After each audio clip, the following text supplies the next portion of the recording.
All right, guys, just got back from Shooter Symposium a couple weeks ago. Got a few questions about the belt that I was running down there, and just wanted to talk a little bit about belts, some different types that I've been using, and my experiences, good and bad, with them. So first up, we kind of have a typical scuba webbing 1 3/4 Volundgearworks belt.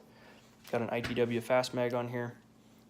Big downside of running MOLLE type pouches or belt clip pouch or really any type of pouch for these belts is unless it's specifically designed to work with this 1 3/4 inch width, you're going to have the magazine pouch be able to slide back and forth along the belt, which is kind of a maybe not a huge deal for some people. I personally don't care for it because it means my gear can move back and forth and migrate along my belt line, which I personally don't really care for.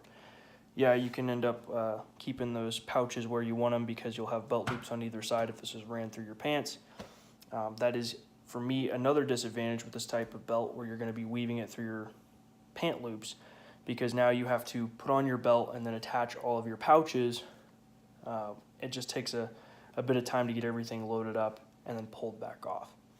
Also, with this type of belt, you end up in a situation where, because this was designed to work on a MOLLE system with these loops here, not only does it want to slide back and forth, it also wants to slide up and down, and it wants to pull away from the body, which may not be a big deal for some. I personally just found it kind of irritating and didn't really care for it. Next up, we've got a Safariland ELS belt, a competition style belt. It's been modified a bit to reduce any overlap here in the front with a ratcheting buckle from ratchetingbuckles.com. The biggest thing about this belt that I really like is the ELS hole pattern that lets you attach these ELS plates to your gear. What this allows you to do is attach your different types of pouches to the male plate and then clip it on wherever you want to run that pouch. Downside is you end up with a lot of space from the outside of the belt to the inside of that pouch. You end up with a lot of standoff away from the body.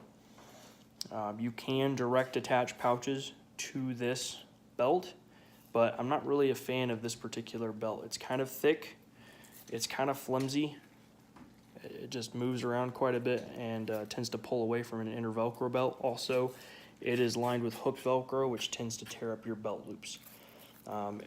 Also, having to buy a $60 belt, $50 belt, and then modify it with a belt buckle to do away with the silly 2-stud mounting locking thing that Safariland ships with it was just kind of a pain in the butt, and not really a big fan of the belt in general. So what I ended up with was another Volundgearworks belt. This is 2 inches, so it's getting close to what you would consider for like a duty belt, 2.5, 2.25 inch belt. And I've basically taken my minimum essential equipment. This is stuff that I absolutely, at a minimum, want on a belt like this. This is not a concealed carry rig. This is an overt belt for competitions, for classes, for the end of the world as we know it, what have you. And so I want this stuff where I want it, and I don't want it moving around, and I'm always going to have this stuff on my belt. I may change out what kind of blowout pouch I have. I may change out what kind of holster I have using the QLS plate.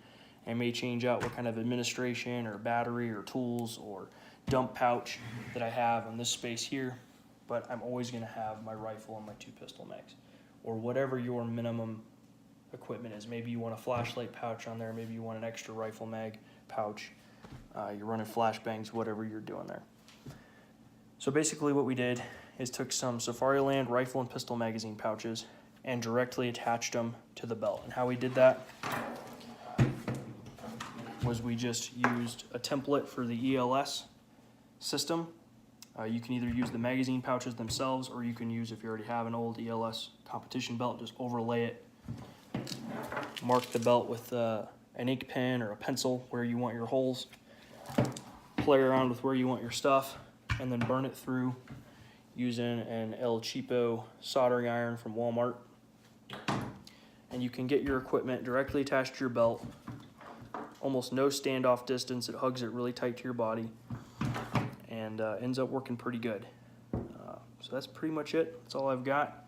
If you guys have any questions, drop me a comment, shoot me a PM, and I'll see you guys around.